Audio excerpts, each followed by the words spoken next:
이재명 대표의 사법 리스크가 현실화되고 있는 가운데 개딸들을 중심으로 무죄 서명 운동에 돌입할 예정입니다. 이 대표는 이미 선거법 위반으로 징역 2년을 구형받은 바가 있고 이에 대한 선고는 11월 15일에 있을 예정인데요. 다음 주 월요일에는 위증교사 1심 구형이 있을 예정이며 10월 말에 1심 선고가 있지 않겠습니까? 그야말로 이재명 대표 입장에서는 사면 초과라고 밖에 볼 수가 없을 것입니다. 이재명은 이를 돌파하기 위해 개딸 동원령을 내리고 있는데 이재명은 자신의 이러한 심정을 사자성어로 보여주고 있지 않습니까? 군주민수라는 말입니다. 직역하면 임금은 베이고 백성은 물이라는 뜻인데요.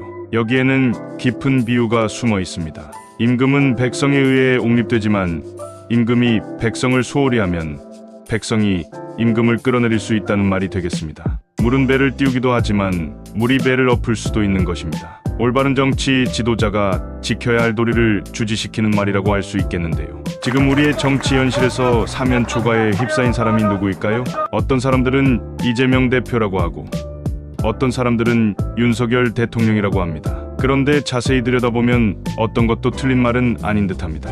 이재명 대표나 윤석열 대통령은 모두 기가 죽은 상태 아니겠습니까? 한나라 병사들은 초나라를 점령할 때 초나라 병사들의 사기를 떨어뜨리기 위해 사방에서 초나라 노래를 부르게 했습니다. 노래를 듣고 감상에 빠진 초나라 병사들은 탈영하기에 이릅니다. 탈영병의 규모가 삽시간에 늘어나면서 결국 초나라는 무너지고 말았던 것입니다. 이재명 대표가 사면 초과의 고사를 알았던 것일까요? 제 딸들에게 군주민수라는 노래를 부르게 하는 것 아닙니까? 군주는 윤석열 대통령이니 이재명 자신은 배의 운명을 결정하는 물의 역할을 하겠다는 의도일 것입니다.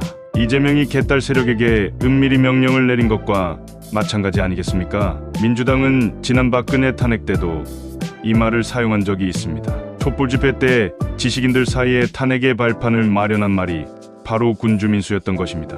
윤석열 대통령의 지지율이 더는 하락하면 위험하지 않겠습니까? 더 하락하면 이재명은 개딸들을 앞장세워 배를 엎으려고 할 것입니다. 개딸들은 이재명의 행동에 대해 다양한 방법으로 해석하고 이재명이 원하는 이상의 결과를 도출하려고 하지 않습니까? 보수 우파 세력은 절대 정신줄을 놓아서는 안 되겠습니다. 이재명 일당들은 이재명의 무죄 서명을 하고 있다고 합니다. 사법부를 완전히 부정하면서 탄핵의 발판을 만들려고 온갖 책동을 계획하고 있는 모양인데 법과 정의를 부정하는 이런 행태는 반드시 근절되어야 할 것입니다. 이처럼 위급한 상황임에도 윤석열 정부와 국민의힘은 힘겨루기를 하고 있습니다. 철저히 준비하지 못하면 저들의 꼬임에 무너질 수도 있지 않겠습니까? 윤석열 대통령과 한동훈 대표는 이것저것 따지지 마십시오. 요동치는 파도를 잠재우고 물의 흐름이 한결같도록 만전을 기해 주시기 바랍니다.